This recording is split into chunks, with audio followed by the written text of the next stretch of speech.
Cerita dibuka dengan nuansa kelam dan menegangkan. Di dalam rumah megah, seorang wanita tua tampak menyeret seorang gadis muda dengan kasar. Suasana mencekam semakin terasa ketika tiba-tiba dari lantai atas ada seorang wanita tua lainnya melompat hingga tewas seketika. Tragedi itu meninggalkan tanda tanya besar. Apa yang sebenarnya terjadi di rumah tersebut?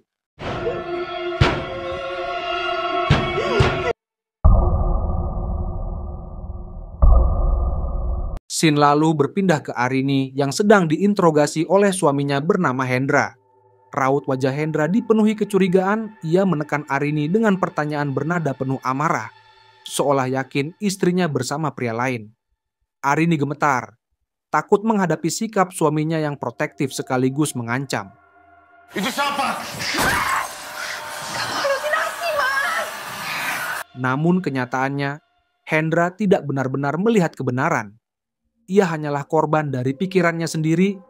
Hendra mengidap skizofrenia, gangguan kejiwaan yang membuatnya sulit membedakan realita dengan halusinasi atau bahkan penampakan gaib yang menurutnya nyata.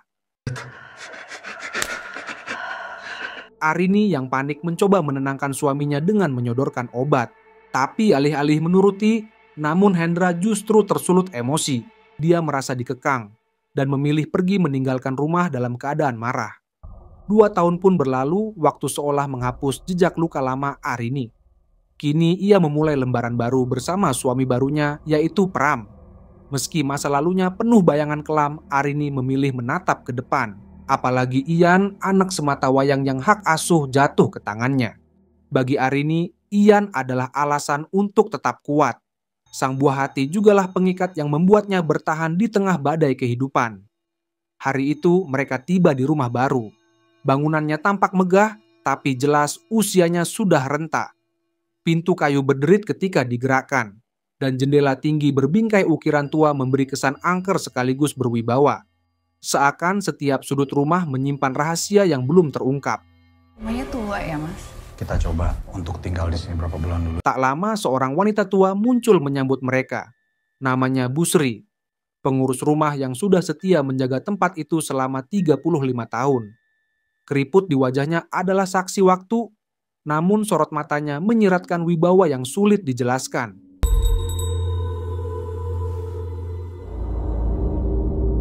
Arini menatap rumah tua itu dengan perasaan campur aduk, antara kagum dan merinding.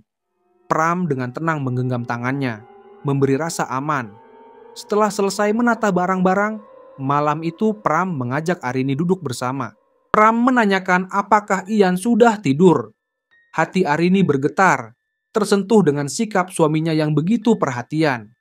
Padahal Ian bukanlah anak kandungnya, namun pria itu memperlakukannya seolah darah daging sendiri. Bahkan tanpa sepengetahuan Arini, Pram sudah mendaftarkan Ian ke sekolah baru. Arini menatapnya dengan mata berkaca-kaca. Rasa syukur memenuhi dadanya. Betapa beruntungnya ia dipertemukan dengan sosok seperti Pram. Seorang pria tampan, penuh tanggung jawab dan tahu bagaimana membuat dirinya merasa dihargai. Ketika suasana semakin hangat, Arini mencoba mendekat.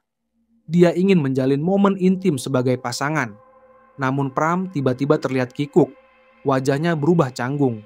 Alih-alih membalas, ia mengalihkan pembicaraan. Di momen itu Pram memberikan kejutan buat Arini, yaitu mesin jahit baru. Namun di antara kebahagiaan itu, Arini tak bisa mengabaikan sesuatu yang aneh. Sejak sore tadi ia merasa rumah tua itu berbeda. Apalagi tatapan Busri saat melewati kamar terkunci di ujung koridor. Tatapan itu penuh rahasia, seolah menyimpan sesuatu yang tak boleh diketahui. Pagi itu, rumah tua yang semalam masih terasa asing mulai dipenuhi canda dan tawa. Ian terlihat akrab dengan teman barunya, yaitu Bima, bocah tetangga sebaya yang ceria. Mereka berlari ke sana kemari, bermain petak umpet di setiap sudut rumah besar itu. Suasana tampak wajar, hingga permainan polos anak-anak itu membawa mereka ke tempat yang seharusnya tak tersentuh. Gudang tua di ujung koridor. Tanpa ragu, Ian melangkah masuk. Si bocil mencoba mencari tempat bersembunyi. Namun semakin jauh ia masuk, suasana terasa makin mencekam.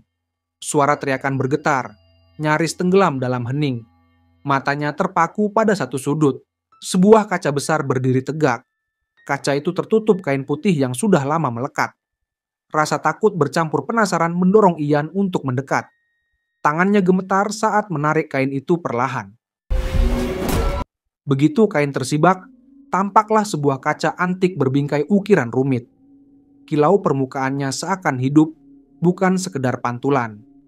Ian menatap dalam, dan saat itu juga hawa dingin menusuk kulitnya. Suara lirih, seperti bisikan dari balik kaca, menyusup ke telinganya. Bayangan samar muncul, wajah pucat dengan mata kosong menatap lurus ke arahnya. Ian terperanjat, jeritan Ian pecah memecah keheningan gudang. Tubuh kecilnya bergetar hebat, seolah terperangkap dalam pandangan misterius di balik kaca tuanan antik. Sementara itu, Arini sedang sibuk menata kotak dan barang-barang di ruang tamu. Saat Arini menyadari Ian tak terlihat, ia segera mencari. Arini menanyakan kepada Bima apakah dia tahu keberadaan Ian. Bocah itu menunduk. Dia menjawab lirih bahwa Ian sembunyi dalam rumah, namun dari tadi enggak keluar-keluar. Arini tampak begitu panik, jantungnya berdegup kencang. Ia berkeliling rumah, memanggil-manggil nama anaknya. Suaranya makin bergetar setiap detik yang berlalu.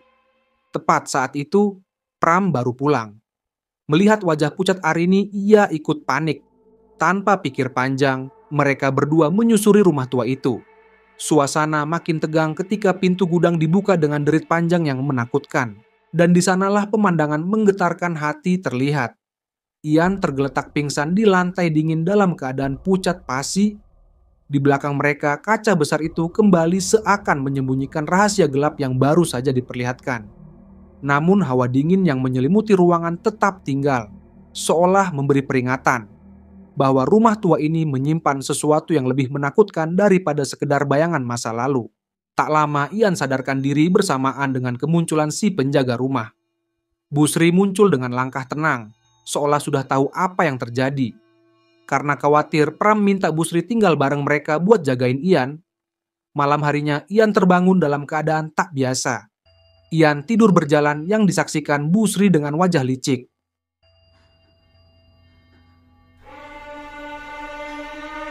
Tanpa bicara hanya isyarat, Busri mengajak Ian masuk ke gudang itu. Tiba-tiba Pram terbangun dari tidurnya. Dia pun segera mencari keberadaan Ian. Di malam yang sunyi, musik piano terus berdentum memecahkan kesunyian. Setibanya di ruang tengah, Pram heran melihat Ian tidur sambil memainkan piano. Tak lama Arini datang melihat keanehan sang anak. Dia begitu khawatir dan segera merangkul Ian. Dalam keadaan panik, Arini membawanya kembali ke kamar. Pagi harinya Ian sarapan sembari menggambar sebuah rumah yang tampak seram. Di kesempatan itu, Pram menanyakan tentang kondisi Ian yang tak biasa pada Arini. Namun Arini menyangkal karena sebelumnya Ian tak pernah bertingkah aneh. Hal itu membuat Arini khawatir. Dia takut Ian mengidap penyakit halusinasi seperti Hendra. Tak lama Busri datang memanggil Pram karena tukang pikul sudah tiba. Para tukang dipanggil untuk memindahkan barang di gudang, termasuk cermin misterius. Sebab Pram ingin menghadiahkannya buat Arini. Tapi entah mengapa perasaan aneh menghantui Arini saat melihat cermin itu. Mas ini kaca dari mana ya? Ketika Arini lagi berbenah-benah, tamu tak diundang datang ke rumah. Hendra datang berkunjung dengan alasan kangen sama Ian. Melihat sosok Hendra di sana membuat Arini kaget. Arini terkejut bagaimana bisa Hendra mengetahui keberadaannya dan Ian.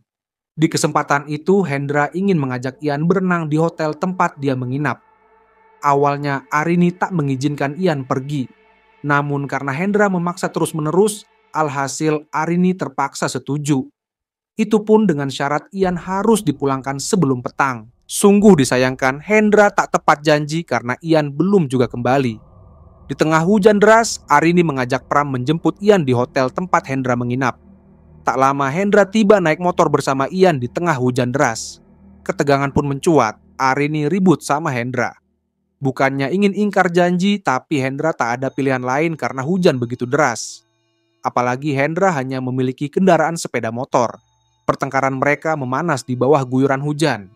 Sementara Ian hanya terdiam, tubuh mungilnya menggigil di pelukan Arini. Melihat situasi kian tegang, Pram maju selangkah, suaranya tegas namun menenangkan. Pram mengatakan, kasih mereka waktu. Arini butuh ketenangan dan Ian butuh ibunya. Hendra terdiam. Arini pun langsung memeluk Ian erat-erat, seolah tak ingin melepasnya lagi. Malam itu, Arini terjebak dalam mimpi aneh. Ia berada di sebuah bukit sunyi. Di sana berdiri sebuah tempat tidur tua dan sebuah cermin besar. Beberapa anak perempuan tampak hadir, namun pandangan Arini terpaku pada bayangan dalam cermin. Sosok seorang wanita cantik muncul. Namun tiba-tiba berubah mengerikan, tangannya menjulur keluar dan mencekik Arini.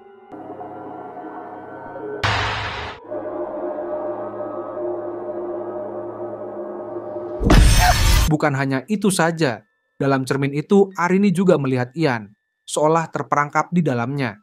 Karena panik, dia menghantam cermin tersebut berharap pecah. Namun yang mengejutkan, cermin itu tetap utuh, seakan tak bisa dihancurkan. Saat dia terbangun di malam itu, kejadian semakin janggal.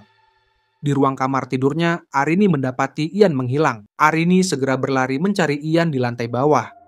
Namun tiba-tiba Arini kaget saat melihat Ibu Sri dengan tenang menidurkan Ian di sebuah kursi goyang.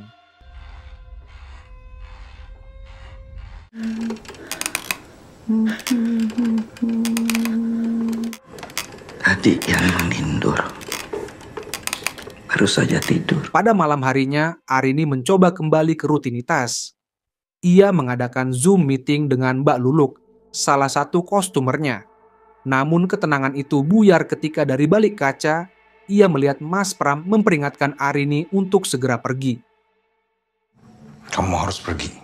Pergi dari sini. Anehnya, Luluk sama sekali tak melihat keberadaan Pram. Alhasil suasana berubah mencekam. Dari balik ruangan terdengar suara aneh yang membuat bulu kuduk berdiri.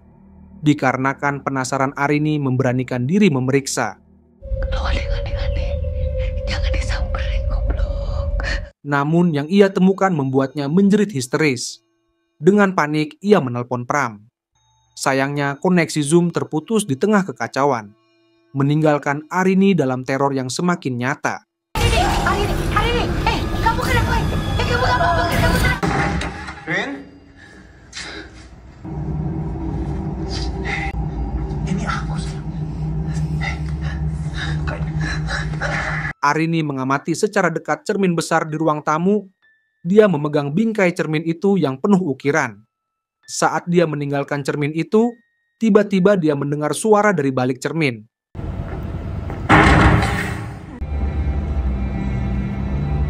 Arini mendatangi rumah Bu Sri untuk menjemput Ian. Dengan nada kesal, ia menegur Bu Sri yang sering membawa Ian tanpa pamit. Agar tidak makin memanas, Bu Sri mengajaknya singgah minum teh. Dalam obrolan itu, Arini memberanikan diri menanyakan tentang rumah tua yang kini ia tempati. Rasa penasarannya makin memuncak. Siapa sebenarnya pemilik rumah itu? Demi mencari jawaban, ia meminta nomor telepon sang pemilik langsung dari Bu Sri. Namun Bu Sri tidak memberi nomor teleponnya. Justru dia bertanya apa maksud Arini menanyakan nomor telepon pemilik rumah. Arini pergi ke toko barang antik. Saat di sana, matanya tertuju pada seorang gadis bernama Tias, yang baru saja membeli sebuah buku tua berjudul Ngalih Raga. Rasa ingin tahu menyeret Arini mengikuti Tias, tapi langkahnya kepergok.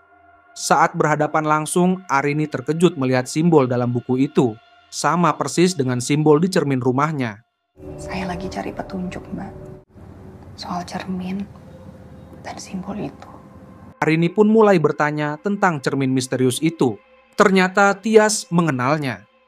Bahkan kisah Arini mengingatkan Tias pada adiknya yang bernama Sari. Suatu malam Tias ditelepon Sari yang menjerit ketakutan dengan cermin di rumahnya. Apa ini cermin yang Mbak maksud?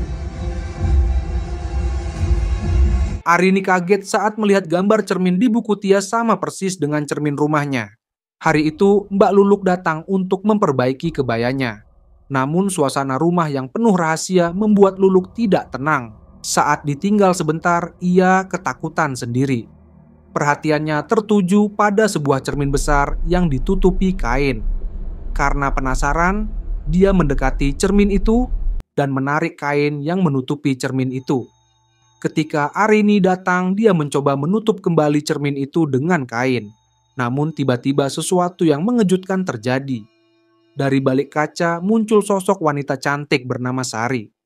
Dengan suara lirih namun tegas, Sari berpesan agar Arini jangan percaya dia. Kata-kata itu membuat Arini semakin penasaran, hingga ia mendekat mencoba memahami maksud Sari. Luluk yang menyaksikan tingkah aneh Arini di depan cermin justru semakin diliputi rasa takut. Kekacauan makin memuncak ketika tiba-tiba Hendra muncul.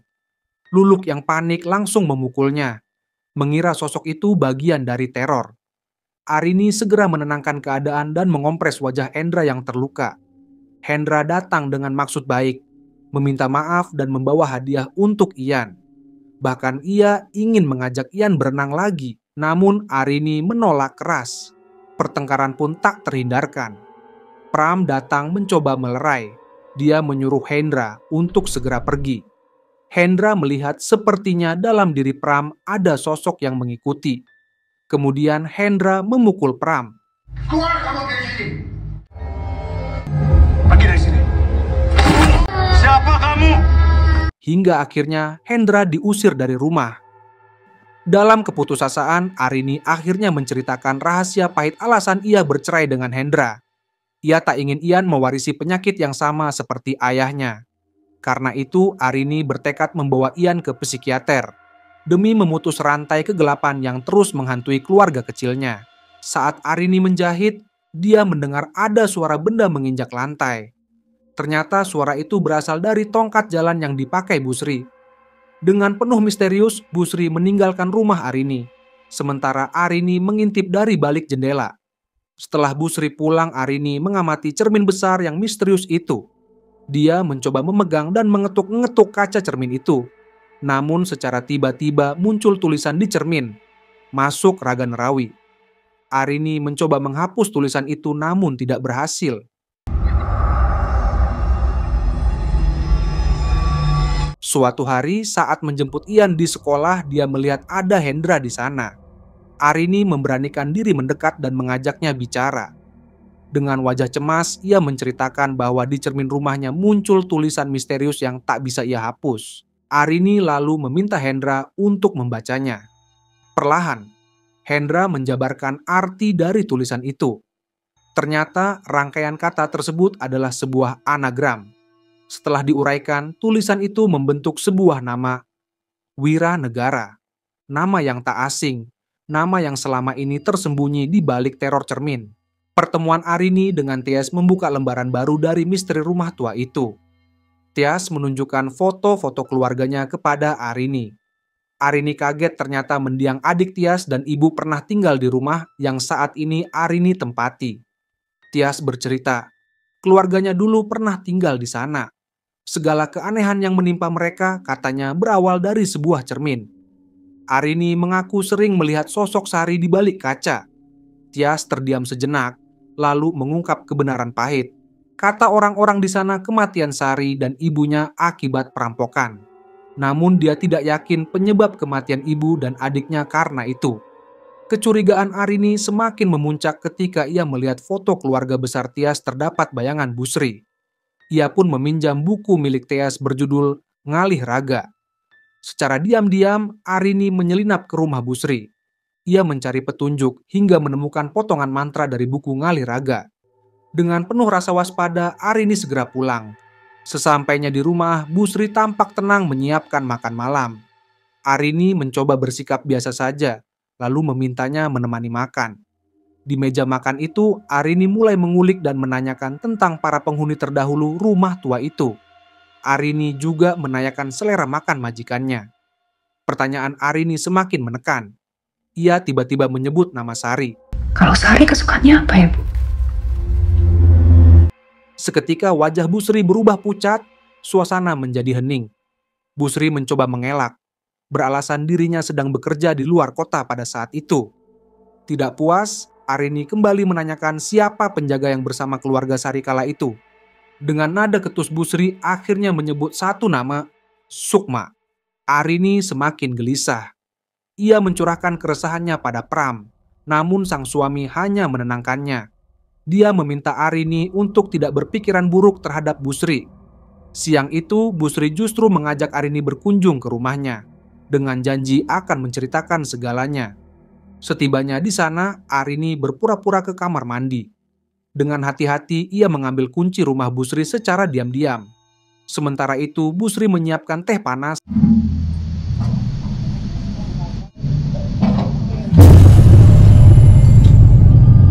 lalu mengajak Arini duduk berbincang. Obrolan mereka pun mengarah pada Sari. Dengan wajah tenang, Busri akhirnya mengungkapkan kebenaran kelam. Cermin di rumah ibu itu bukan cermin biasa. Cermin itu bukan sembarang cermin, melainkan alat untuk melakukan ritual pindah raga. Saat gerhana bulan tiba, ritual itu bisa dilaksanakan. Meski Arini sempat mengambil potongan mantra dari bukunya, Busri tetap yakin bisa melakukannya. Kalimat berikutnya membuat Arini membeku ketakutan. Busri mengaku bahwa dialah yang membunuh Sari dan ibunya di rumah tua itu. Suasana mendadak mencekam. Arini panik, dia berusaha kabur, tapi langkahnya dihadang oleh Busri. Saat berhasil kabur dari rumah Busri, Arini berpapasan dengan Pram. Arini yang ketakutan menyuruh suaminya untuk segera bergegas pulang. Sementara Busri terus mengejar Arini. Dengan perasaan ketakutan, Arini berkata pada Pram bahwa Busri adalah pembunuh Sari. Saat sampai di rumah, Arini segera mencari keberadaan Ian, namun dia tidak menemukan anaknya. Tiba-tiba Busri datang ke rumah itu. Namun hal yang tak terduga pun terungkap. Pram sendiri ternyata adalah kekasih Busri. Kemudian Pram memukul Arini hingga pingsan. Lebih mengejutkan lagi, dialah yang bersama Busri merenggut nyawa Sari dan ibunya. Keduanya memiliki tujuan yang mengerikan, yaitu mencari raga baru untuk Busri. Wanita tua itu memiliki nama asli Sukma, sementara Pram bukanlah manusia biasa. Ia adalah Wiranegara, seorang kakek tua yang telah berhasil memperoleh tubuh baru melalui ritual itu. Wiranegara. Di titik itu, Arini tersadar. Selama ini ia bukan sekadar saksi, tapi calon korban berikutnya, yang akan dijadikan tumbal dalam ritual terkutuk itu. Wiranegara menceritakan semua berawal dari buku yang mereka berdua temukan, buku Ngalih Raga, yaitu buku yang berisi mantra untuk keabadian. Si pemilik rumah yakni Pak Sasongko dan istrinya yang bernama Sri menjadi korban pertama. Dari ritual itu, Wiranegara dan Sukma berhasil berpindah raga. Hingga mereka menua, Wiranegara berhasil berpindah ke raga Pram, sementara Sukma belum berhasil ngalih raga. Ketegangan memuncak ketika Pram mencari Ian yang tiba-tiba menghilang. Bocah itu ternyata bersembunyi di atas lemari, lalu diam-diam Ian menelpon Hendra untuk menyelamatkan Arini. Sementara itu, gerhana pun muncul. Pertanda ritual segera dijalankan. Ian sempat menunjukkan buku Ngalih Raga itu pada Hendra, membuat Hendra paham bahaya yang sedang terjadi. Arini sendiri telah terperangkap di dalam cermin. Hendra yang akan menyelamatkan Arini menyuruh Ian bersembunyi.